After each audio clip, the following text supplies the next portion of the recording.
part of the Press Play Podcast Network. Look up in the sky, it's a bird, it's a plane, This is Jason J. Lewis, the voice of Superman on Justice League Action. This is Mark Wade, writer of Superman Birthright. You're listening to the Krypton Report.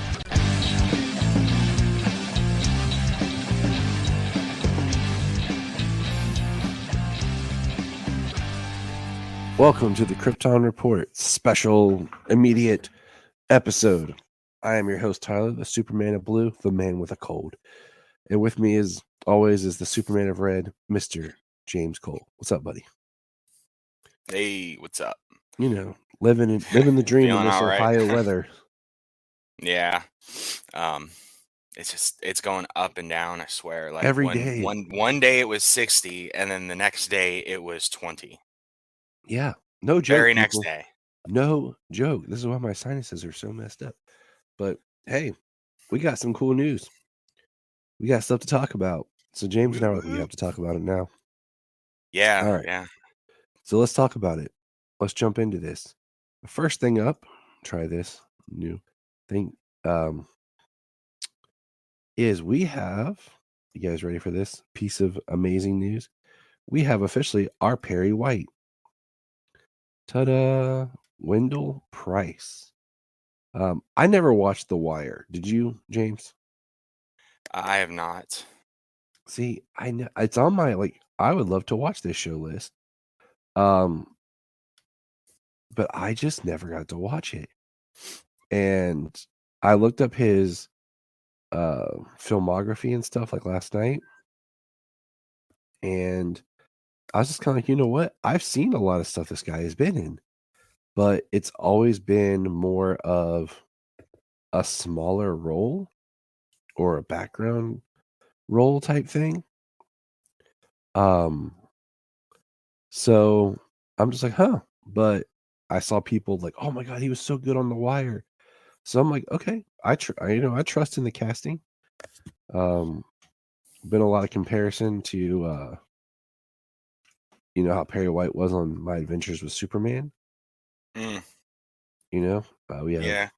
So I've definitely seen Wendell Pierce around. I have not seen The Wire or Suits, but I have definitely seen some of his comedic work. I like the guy, and I don't know, the way I just prefer an actor who has that presence in the office. The Office is a good show. That present. Yeah. Well, in the Daily Planet office. Yeah. That he's the editor in chief. I want somebody who no matter what can stand in front of Clark Kent, even though he's, Clark Kent and not the bumbling idiot from that Chris Reeve portrayed, but stand in front of Clark Kent, this guy who's 6'3", 4, 5, whatever. And he's still like, get it done, Clark. Yeah, get her done, Clark. Yeah, yeah, right. Not exactly what I want to hear. Do not want Larry the Cable Guy. Worst Perry ever. Perry White. That would be horrible. Yes. Yes, it would. Oh my gosh, that would be horrible. All right, so we have our Perry White. That's been one of the ones that we have been kind of like, okay, we need Perry. Where's Perry? It's pretty important, guys. Absolutely. Actually, scanning over the picture, when I kind of scrolled past the picture earlier, I didn't quite notice. I had my glasses off too, so I didn't quite notice. I was like, so was that guy in the table read photo they had, was that Perry White and not Otis? But it's not the same guy. Jeez. No, that's the thing. He wasn't there for the table read, or they didn't reveal it. So interesting. Yeah, so I was like, well, did they say he was Otis and he was actually Perry White? And then I looked again and I see that it's definitely not the same guy. Speaking of Otis, I went back and watched what do you call it? I watched the Superman what do you call it? Crap. the Brightburn episode, or not episode. I went and watched the Brightburn scene that featured the guy who was cast as Otis, just to kind of see and get a feel. I was like, okay, all right. Okay. And just because I was like, oh, what's something quick I could see him in? And he was serviceable in that scene, so I'll try to find out some of his other work and stuff. But yeah, we have our Perry. Who else do we want from the Metropolis, like news team? Like who are you wanting? Well, I mean, I suspect we should probably. I don't know how much of a role they need to play, but I mean, they're usually there. But like Lombard, Troop, Cat Grant, and what parts are they going to be playing? Are we still going to get Lombard in sports and Cat in the gossip, or I don't know if you want to call it gossip, but it'd be more like the celebrity. I feel like the dailies, the celebrity. Yeah, all the stuff that sometimes people take as like trash news that we all click on. Yeah, that everybody clicks on. The stuff that people deserve some privacy, but also like, the stuff that people judge them on, like they're not people. Yeah. So the next thing, and this is kind of interesting. The next thing is that Superman Legacy has been just retitled Superman.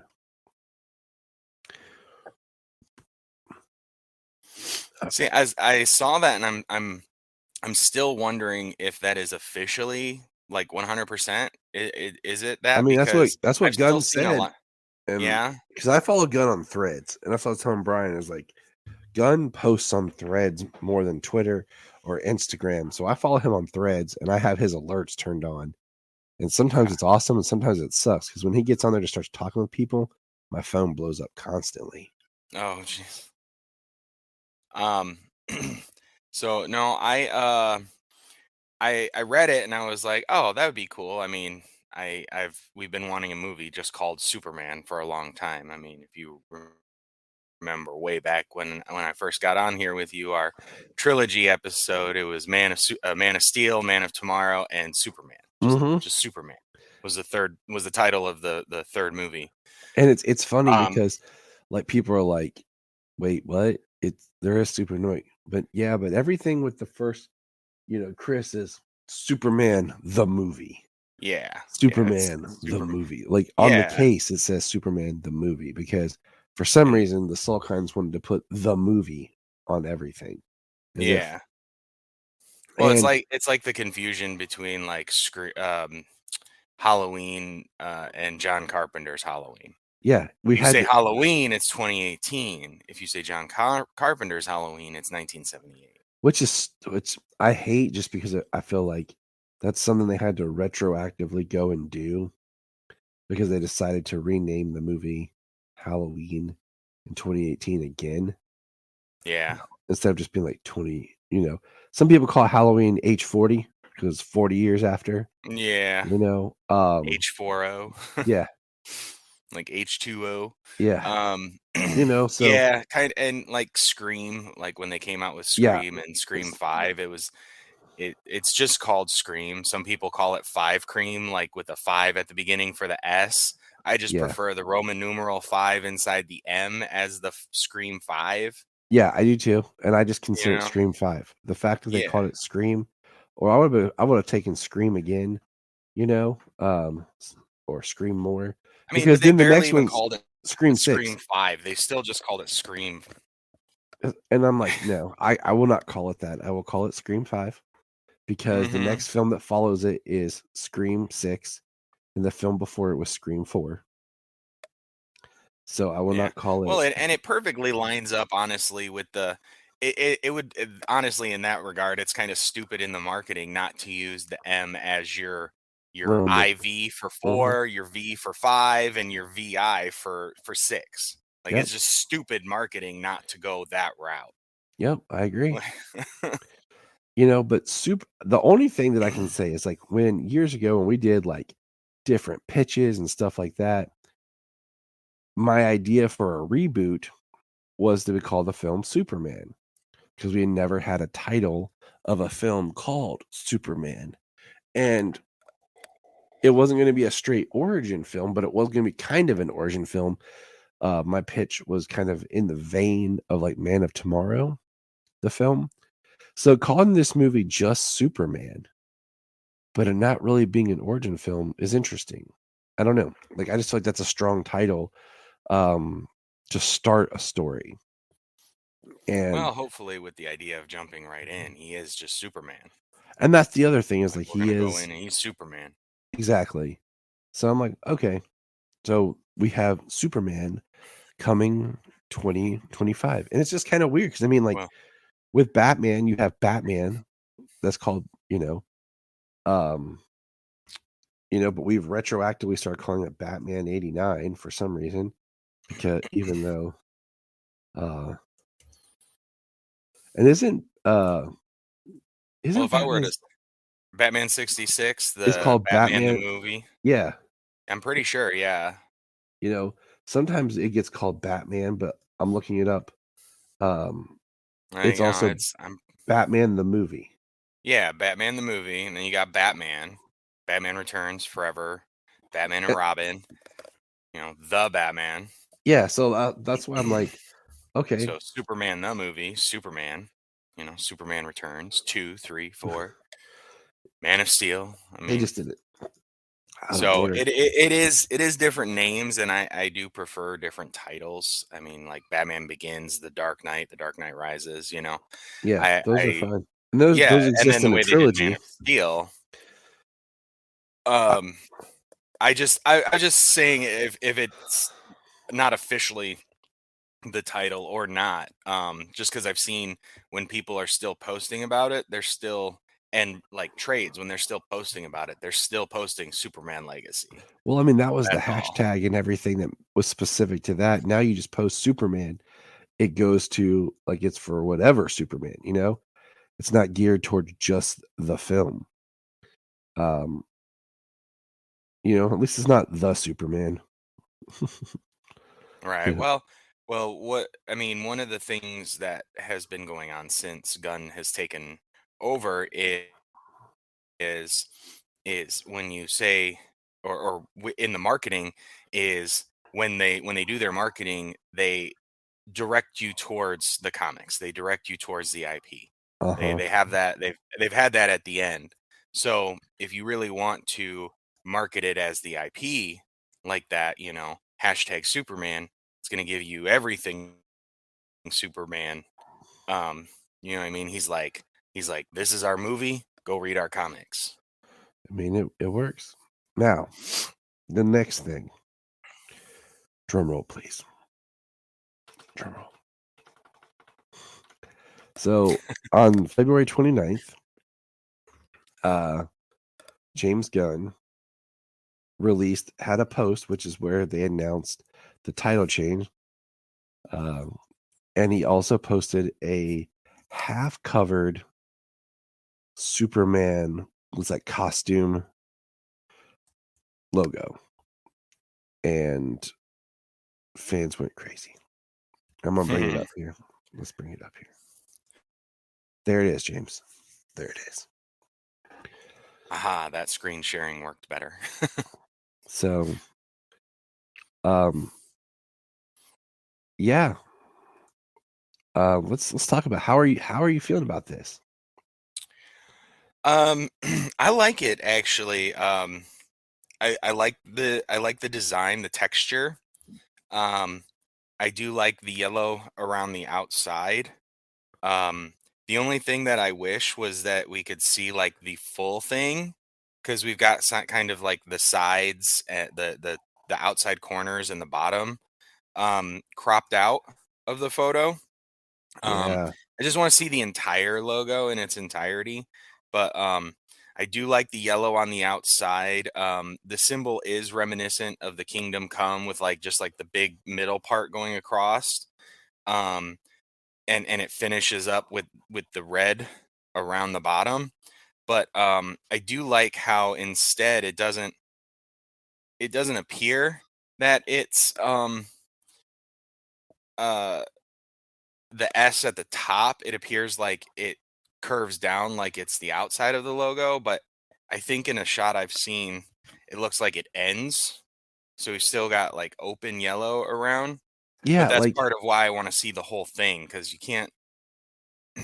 that's my okay. So like we have at the top, but like right here, there's still yellow poking right here, and I want to see the whole thing of how it curves because I've heard people talk about like, oh, I want it to look kind of like an S, but more of an alien symbol. Now, I got some other reference points here. Now, look, and pull up this. That's the My Adventures with Superman logo, Mm-hmm. which is similar in a vein. Okay. And then here's where Brendan Routh did the Kingdom Cub style, which is more similar. This one, But outlined in red.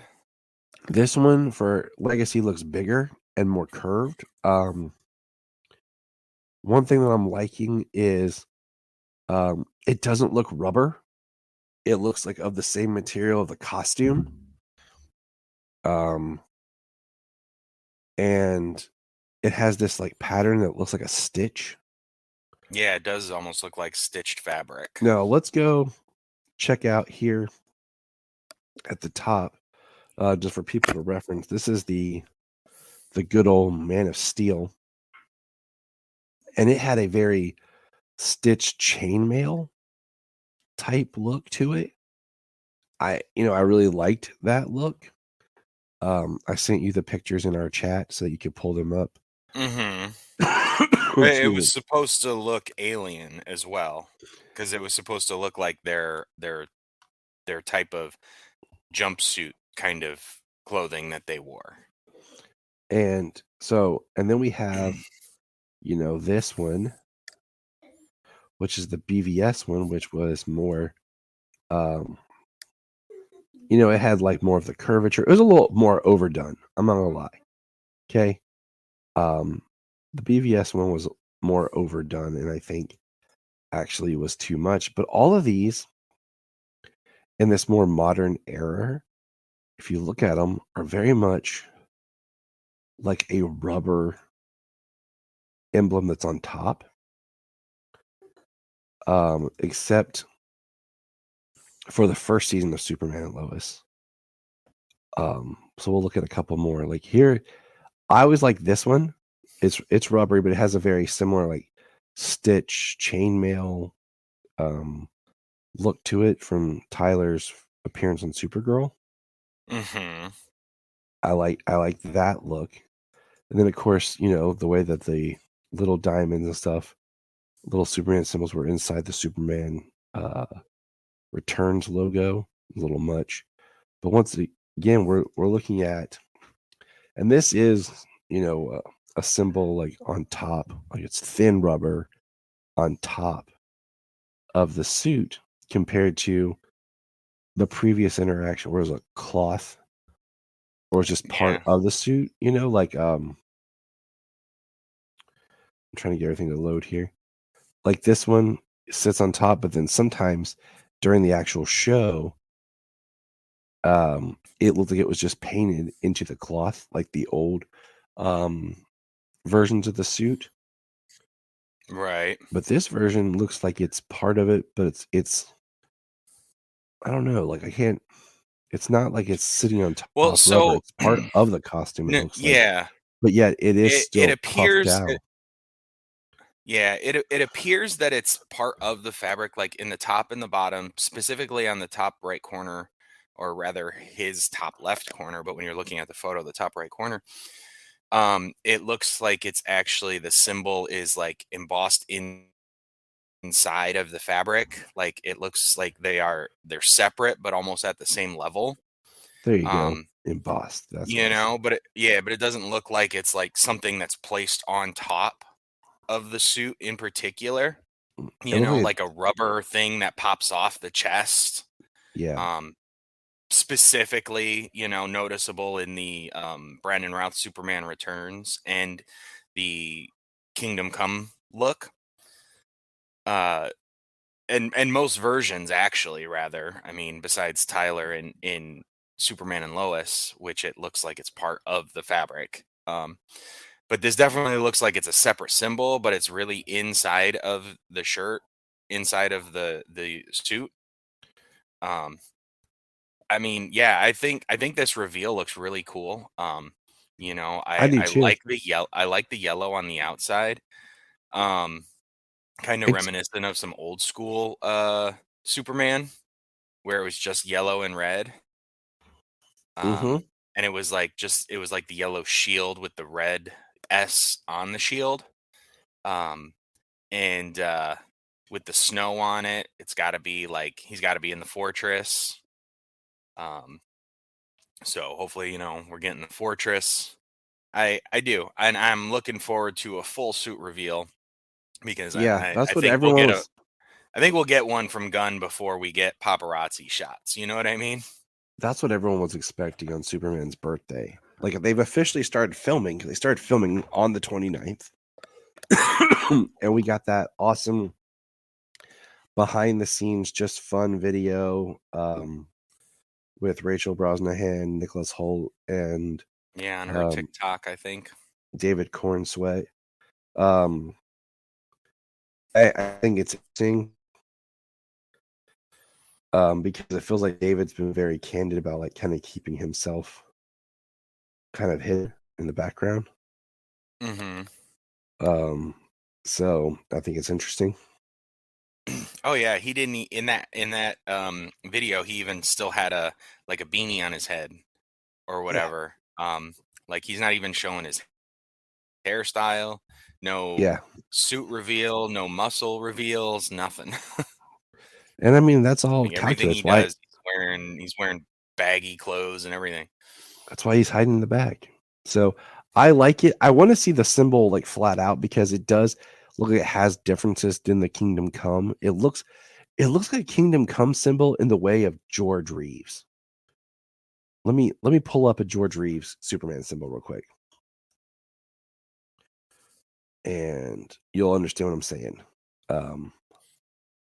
So give me just a second, dear fans, listeners, James Cole. Yeah. Don't Live searches. excuse me. I This is love the Google searches on an audio medium. yeah. Hey, you know what? We're experimenting with video here too, man. Okay, we're Yeah. trying to go back to having some video I just think content. yeah. I think it's a funny joke when all podcasts make it. Like, see how this has a little bit more curve and is round. yeah. You know what I'm saying? It's not as the lines aren't as hardly defined in the symbol. Right. You know what I'm saying? Like compared to like the Brandon Routh one we looked at, where they were hard lines. This is very curvature. Then look at this one, and it looks like there's some curve in there. Yeah. Actually, yeah, not straight. Actually makes me kind of wonder if there isn't some kind of fat bat inspiration here. You got the big bat symbol across the chest. We got a big Superman symbol across the chest with some of that outward We curvature of it. We talked about how the Superman symbol had kind of like, especially with Superman Returns, shrunk. Like even the Superman Lois one, it's kind of a little bit small. I think the biggest one we ever saw was Dean Cain's.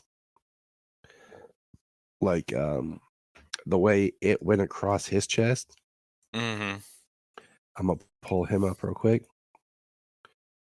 You would think I'd have all these pictures like easily on hand, but I'm not that crazy that I just keep, a crap ton of Superman pictures everywhere. No, they're just all over the wall. Yeah, they're all over the wall. I mean, if you zoom in to my room, you will see. You will see Dean over here on this photo. And here's one. You can see how like it's a little bit larger across his chest and stuff. And this is a season 1. That's promo. almost all the way out. That's almost way out to the shoulders and down just below the diaphragm. And then you look at everything after that, it's very, very small. But we're feeling confident about this season. I wish they'd release a different photo in the sense of like size ratio, because so many people I've seen have tried to put this as their wallpaper. Like it's the wallpaper on the back of my computer, but it's just so oddly shaped that it just can't get the whole photo. Parts of it gets cut off. It's sad. But all right, Yeah. let's It's talk a little not bit a more. landscape photo. Let's talk a little bit more news. So I found this in one report, and it says via Variety, but I haven't seen other media outlets go with this. And you know my feelings. I'm not a big person who's big on pop songs being in my comic book superhero movies because I feel like it dates the films. But we report the news. We report it. So we have. Subjective objections aside. So there it is, people. There it is. Yep. Dua Lipa will be doing a song for Superman Legacy. I'm just like, okay. So is this going to be like are they going to start doing like James Bond opening songs like they did for Deadpool 2 with Celine Dion? I mean, maybe. You know what? I'd be okay with that as long as it's not the standard. I just don't want to fly through space yet. Right.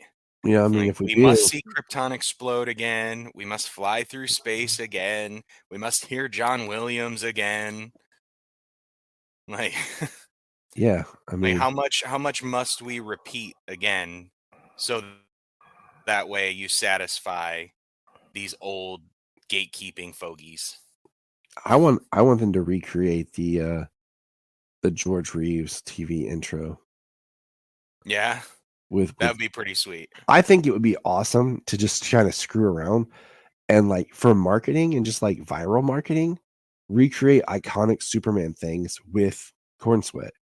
Like recreate the opening of the George Reeves Adventures of Superman with David, and just have that as like a viral marketing thing. Yeah. Recreate like the Fleischers, like yeah, you know what I'm saying? With faster than a speeding bullet. It's the same thing, More powerful than a locomotive.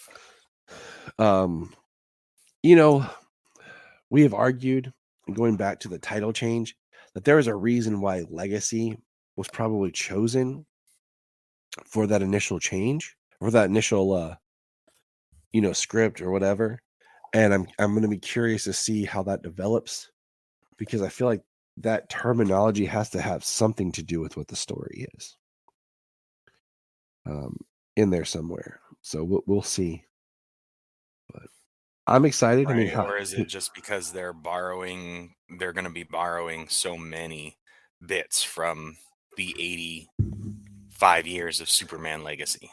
They should. And I hope one thing, we've done pitches on this series and stuff before, and I hope that one thing that comes across is I would love to see previous Superman actors just appear as small roles or background roles or whatever in the film.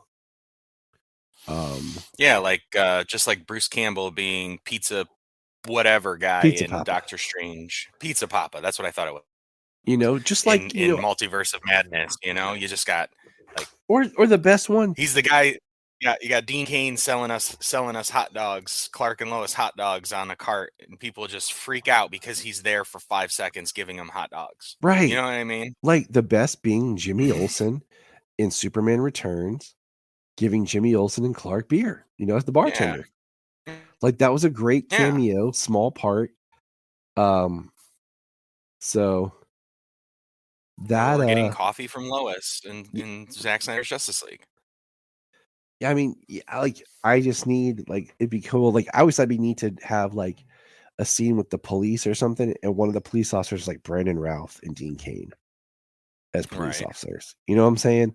Like in a scene. That'd be awesome. Them being in the same squad car together. On one side Dean Cain, one side Brandon Routh. You'd be like, oh my god. or Brandon and Tom. You know what I'm saying? Like just kind of this hint to like cameos of people who had played the character before. Yeah. I would be surprised. I'm interested to see if we get any casting for Jarrell, if we're gonna have the Fortress, and we haven't got any kind of casting on the Kents. And part of me, I don't need it. I would like to just be surprised going in, So, but we hope to see a suit reveal type photo soon. He goes home to Smallville to visit the family, and he walks in and sees Ma, and then all of a sudden Jonathan comes walking in from the other room, not even knowing that Jonathan's alive, because he doesn't have to die of a heart attack No, he doesn't. for Superman to learn he can't save everyone. That was a Superman Returns or Superman in the movie thing, because as we've talked about in the Kirk Allen serials and in the George Reeves TV series, they were both dead. Yeah. Well, because that was part of it. They were old. They were elderly when they found him. They had never had kids, and they were just elderly when they had found him. And then now it's like they shift the Kents a little bit. Like, they're like in their mid to late 30s when they get him, so they're a little older, maybe 40 when they get him. So they're a little older, but they're not like old. Like, they're not in their 70s. Finding this child. They've kind of made that adjustment. Thank you, Smallville. But let's get into Justice League and action. John Schneider.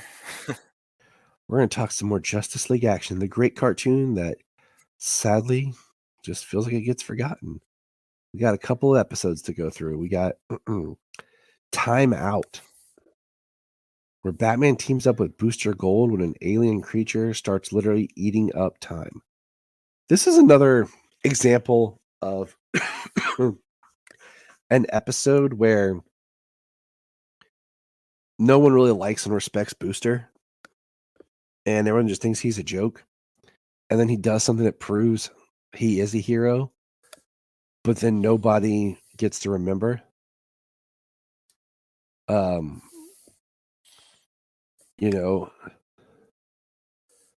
So really goes along with that, the greatest hero you've never heard of. Exactly. It's just another take of that. Yeah. Saving time, but you can't know that time travel is a thing, that you can't change time. People have to stop, Yeah. Because there's a great part where Booster and Batman bond, and Batman at the beginning is ripping him up, saying you're the worst hero and everything.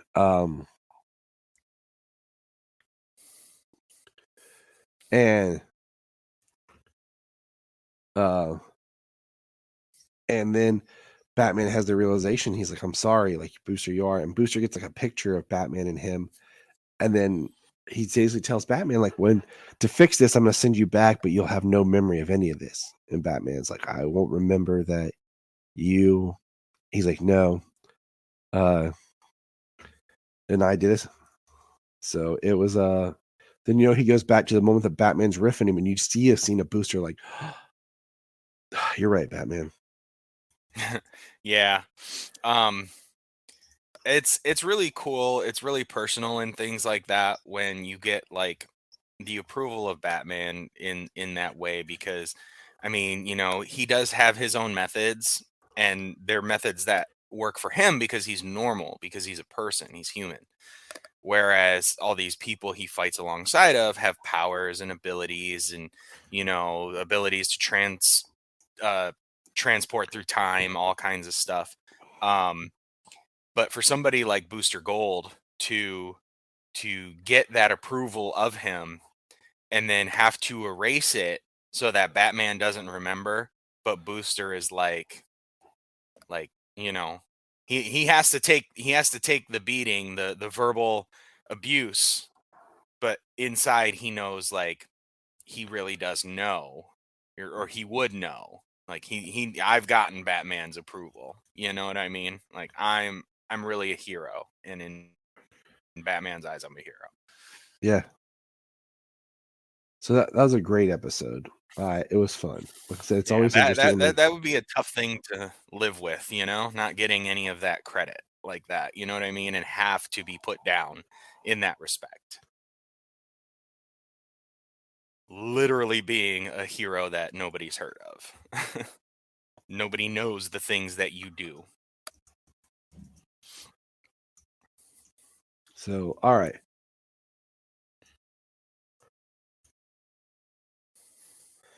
All right. All right. Let's just keep it rolling here. Like, the Limp Bizkit song that everyone hates to put quotes often. Supernatural Adventures in Babysitting. Stargirl has to enlist Constantine's help when Clarion the Witch Boy takes place of the boy she's supposed to be babysitting. This one's fun because Stargirl is back and then once again brings Batman in, and she calls Batman and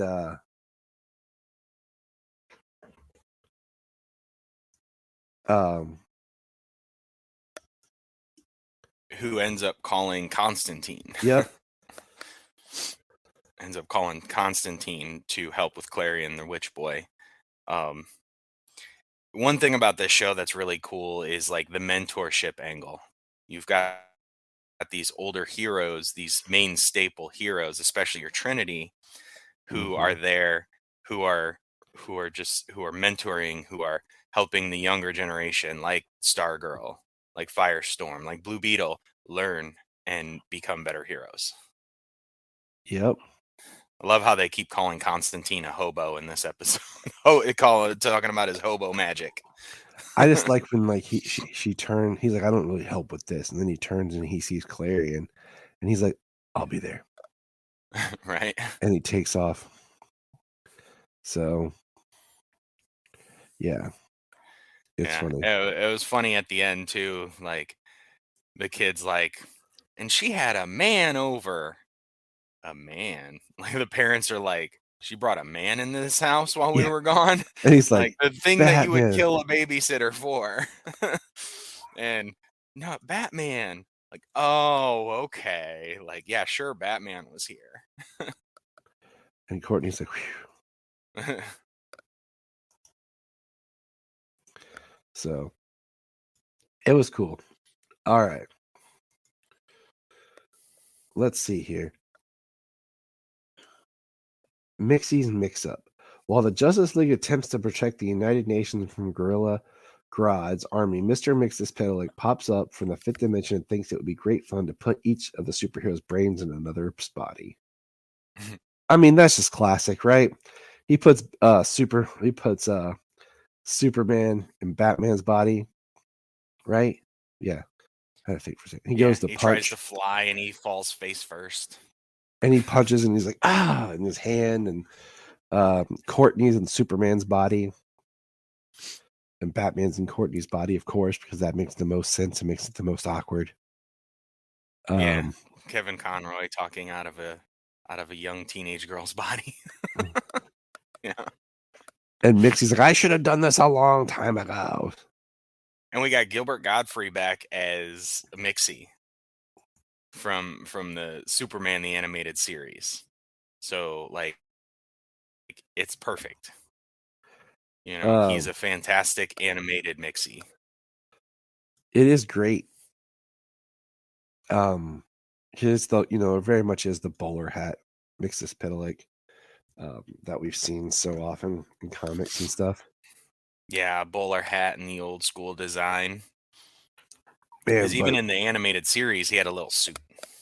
And then at the end, other heroes start popping up. And they trick Mixie to say his name. Yeah, Firestorm, the professor. The professor actually gets to be the hero this time, which is different, because he's part of the hero of Firestorm. He's always trying to help Firestorm. He's part of the brains behind the whole thing, helping him with his transmutation powers, different things like that. But in this way, he gets to kind of like talk a bunch of science jargon to Mixie and, kind of gives him all these like phobia names and gives him a phobia name that is his name spelled backwards or said backwards, because when you look at it, it's not spelled backwards, but when he says it, it's how it is said backwards. And he's like, "Oh, I said it," and poofs right out of our dimension, out of their dimension. That's how it's done. So very very enjoyable episode. And then I think that's all we got, right? I feel like I think that might be all you watched, because we're kind of going, our orders are different. yeah, because I went by I posted for our notes, I posted the order that was listed on IMDb. But then when we went to watch them, James and I both noticed James has his on Amazon, I have mine on Apple. The order is different. So it's kind of been this weird thing as we've gone through these. So It's which like other one did different you? on all three. It's like Yeah, different on all three sites, like, it so it's been a pain, and we've discovered that in the future we will make sure that this is not something. yeah, we try and figure out which episodes are kind of like right there, so we're not bouncing around too much. Did you do which one you did? Let's see. I would say that I watched Booster's Gold, but I got pulled away on that Yes, one. that But was I the did one. watch Blu-ray for Bizarro, Okay, so I'll talk. which I don't think you got to. I did Booster's Gold, which is where this is like funny to pair with the other one, because this is where Booster Gold basically tries a scheme of going in time, getting he watched the first 10 minutes, he said, of Jurassic Park, which is hilarious because nothing he references is in the first 10 minutes of Jurassic Park. And he creates Dinosaur Island, where Green Arrow goes and basically is like, Booster, this is horrible. And it just shows like this is like the Booster we all think of. And it's just the cash grab Booster. And hijinks happen with, being chased by T-Rexes and pterodons and Booster. And it was fun, because I realized watching this how much I still really love Green Arrow, and how Green Arrow really hasn't got a great representation. Like, Amel is good, Hartley's good, but there's an amazing Green Arrow somewhere in between the two of those. And I mean, yeah, they're both too much Batman, yeah, and but the Hartley Justice is a League little Action better. and the Justice League Unlimited versions are, and even I think if I had to pick a best character, the Tomorrowverse Green Arrow is really good. Yeah. Compared, to all the characters. So that's the Green Arrow I want to see. So yeah, I did get to watch some of this episode. I did like how he did say Jurassic Park. And it's funny, he talks about Jurassic Park, but the things that they do and the things that they show are things from other Jurassic Park movies. Yeah. Me and Solomon watched this one together because of the dinosaurs. I was like, watch this with me, buddy. So it was fun. And I mean, these are short little, 11-minute episodes, but you can just knock out. They're great, like, for a break or whatever, like, fun stuff. All right. And you said you did hooray, boo. Yeah. I can't talk. My throat's getting dry. Yeah. It was Boo-ray for Bizarro. Boo-ray for Bizarro. Yeah. When the diabolical Amazo attacks the League and begins stealing their powers one by one, the klutzy, backwards-thinking Bizarro becomes our hero's last hope to turn things around. All right, what you got, James? You know how I feel about Bizarro. So, well, yeah, well, it's Amazo, so they're fighting Amazo, and I mean, Amazo can literally do anything in this. It was funny because, like, a lot of versions of Amazo, we know the way that he speaks is very android-like. But part of what we saw in the Crisis movie, he had a little more of a human-esque side. But in Justice League Action, he's very almost very human.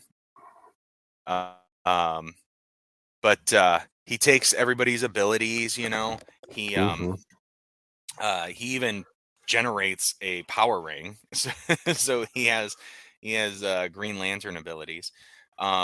Wonder Woman is kind of out on a date with Bizarro, having food and everything, kind of trying to keep him distracted, you know, not doing what he's trying to keep him more in line with Superman, you know. Yeah. So she goes off to help, but they, everybody gets captured, and she shows up to try and help save the day, and Wonder Woman gets captured, but Bizarro is the one who comes in, kind of saves the day. um he brings in he brings Space Cabbie with him. um but Bizarro saves the day, and Batman can't stand him.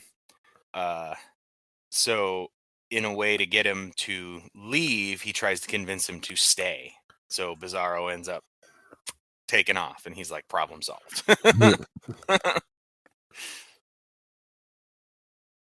That's hilarious. Yeah.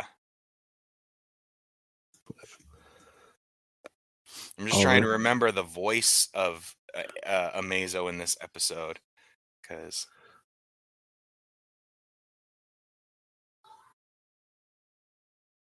like I said, when we actually watched these last time we recorded a week ago, Yeah. so some And details. then life happened. Yeah. But they electrocute Amazo, kind of shut him down. Phew. I'm Amazo is so interesting, but like I don't know, I'm kind of getting tired of Amazo. It's yeah, I mean, they do a lot with Amazo. They use like Bizarro as his opposition to Superman to kind of Mm-hmm. like confuse Amazo's abilities or whatever. I mean, which is cool, don't get me wrong, but I don't know. After a while, like you read enough comics, after a while you start realizing it's just the same characters over and over. Like, and that's why it's so refreshing when we get new, really good villains or adversaries of our heroes. Because we're like, oh Right. yay, Somebody gets a finally. really new, interesting story take. Yeah. We're like, finally. So, but all right, man. I think that's all of them. Yep, that's it. That's all we've Yeah. watched this week. Yeah. I'm like, I think we did it. Good job. I think we did it. Woo! Yeah, it's fun. Justice League Action is a really good show. If you're not watching it, you should be. Definitely should be checking out these episodes. A lot of them are really funny. A lot of them are really creative. They have some interesting bits, interesting uses of characters, good and bad, characterizations, Easter eggs. Yep. And like I said, you've got like your core, especially your Trinity, kind of like being your top dogs, and then like helping everybody else, especially the younger generation. It is a highly refreshing show. So Yeah. the tone is amazing.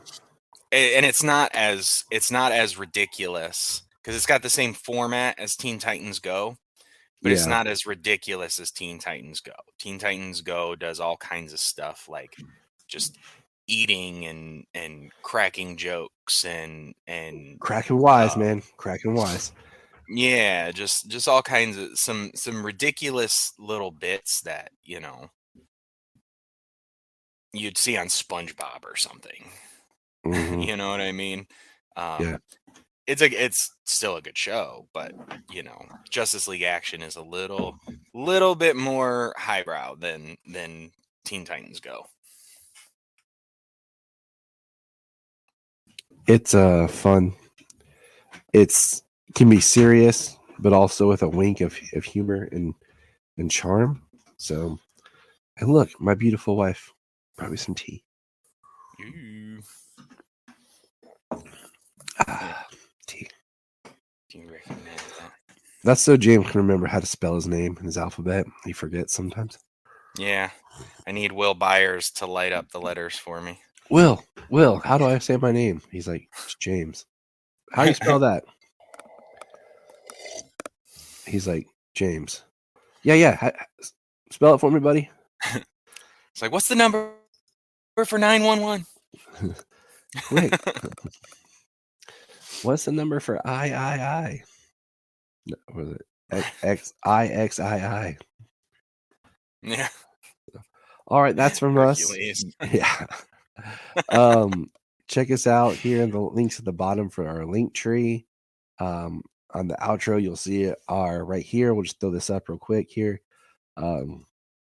Scan that code, and you can find all of our social media, all of our links to all of our websites and everything. We appreciate anyone just participating in feedback. So please let us know. Or if you're listening audio wise, just check the links down below. And this is Tyler and James from the Krypton Report saying, remember. Look up in the sky. We just want to say if you've enjoyed this podcast, please check out other podcasts on the Press Play Podcast Network. If you are like Tyler and James and can't get enough super talk, check out these other podcasts.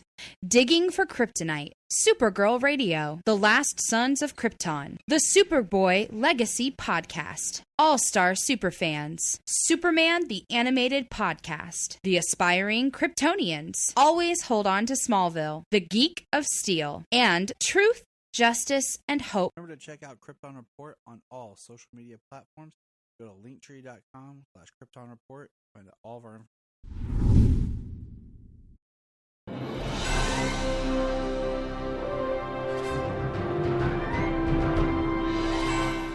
What's up, everybody? Chase Smith here from the Chase Smith Podcast and Cavs on the Break NBA Podcast. And I'm JD, host of the Hyman Podcast, part of the Press Play Podcast Network, and we are super excited to bring you a brand new show starting next Tuesday, the Fanfare Podcast. The Fanfare Podcast is all about your favorite movies and our favorite movies and the best moments in cinema.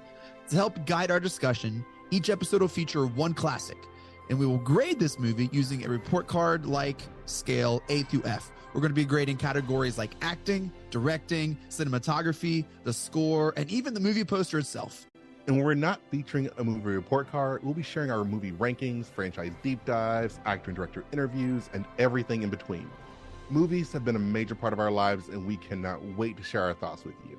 Our premiere episode will drop Tuesday, June 27th, and JD and I will be reviewing Raiders of the Lost Ark in preparation of the release of Indiana Jones and the Dial of Destiny on June 30th, the 5th installment of the franchise. Join us on the Fanfare Podcast, available on Apple Podcasts or wherever you listen to your podcast. Hello, Brooks here with the Books with Brooks monthly book club podcast. Here's how Books with Brooks works. We read one book a month, and then we talk about it. Classics like Stephen King's The Shining, debut novels like We Are the Brennans by Tracy Lang, and tons of other compelling, life-changing stories, one book and 1 month at a time. So come read along with us, and then listen in. Here at Krypton Report, we believe in the power of podcasting, the power of speaking your voice and speaking something that comes from you. So here's a couple of podcasts you can check out with people sharing their voice. I am Brian Peters, the creator and host of Gravely Amusing. For the past 30 years, I've studied the history of gods and monsters in pop culture and our world. As a student of theology and history, I've tried to understand evil and its impact on us. As a writer, I've tried to share this knowledge. As a comedian, I've tried to make people laugh as I do it. But as a man-child, I'm still that scared 7-year-old boy. Join me as I share the history of horror and sci-fi, discuss classic and modern pop culture, and share a creepy story or two. This podcast may scare you, it may horrify you, or it may leave you gravely amused. Listen to Gravely Amusing on Apple Podcasts, Spotify, iHeartRadio, and wherever podcasts are found. Follow us on Twitter at Gravely_Amusing or on TikTok at Gravely Amusing. Hi, I'm Taria Maynard, and this is my co-host, Jania Patrick. We're a couple of sisters in Central Ohio who created a podcast. Our podcast is called The Confessing Heretics. The basic premise of the podcast right now, as we see it, is we're going to talk to you guys about our stories in religion, would you say? This podcast is about sharing our truths, our religious traumas, and our histories. We'd love for you to join us on our journeys as we talk about our pasts and discover more about ourselves along the way. We will be featured on Facebook, Instagram, TikTok, and YouTube. Just look for The Confessing Heretics. We have a $1 Patreon. Yes, I know everyone asks for money, but our $1 Patreon each month gets you commentary tracks for releasing movies, DC movies. It gets you my Requel series where I pitch ideas about movie sequels, prequels, or whatever. It also gets special bonus episodes of whatever else some of the friends of the network chime in and drop. So check that out for $1 a month. That's all we ask. Keep it cheap, keep it simple, and help us keep going. Check out the link in the show notes or Patreon Krypton Report. Follow the link in the link tree or in the show notes below, patreon.com/Krypton Report. This is Dan Jurgens, and if you want to have a good time, keep listening to the Krypton Report.